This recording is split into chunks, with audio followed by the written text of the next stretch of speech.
Fort Scott was founded as a U.S. Army outpost in 1842, named after General Winfield Scott.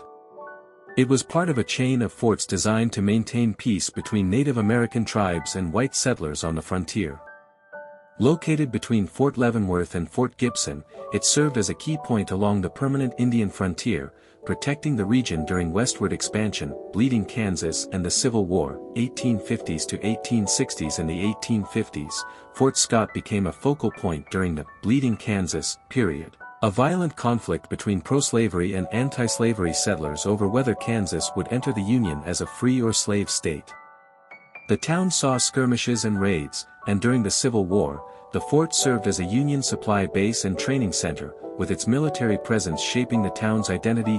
Post-Civil War growth and railroad boom, 1860s to 1880s. After the Civil War, Fort Scott transitioned from a military outpost to a thriving commercial hub. The arrival of the railroad in the 1870s spurred economic growth, attracting businesses and settlers.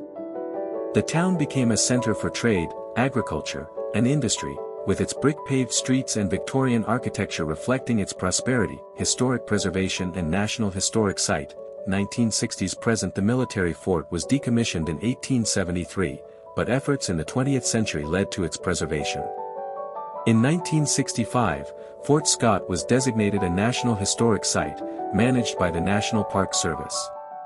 Today, 20 historic structures, including officers' quarters and barracks, are restored, offering visitors a glimpse into 19th-century frontier life, cultural and economic evolution. 20th century present. Fort Scott evolved into a modern small town while retaining its historical charm.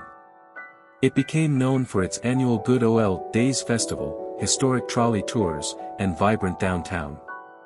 The town's economy diversified with manufacturing and tourism, and its historic significance continues to draw visitors interested in its role in American history.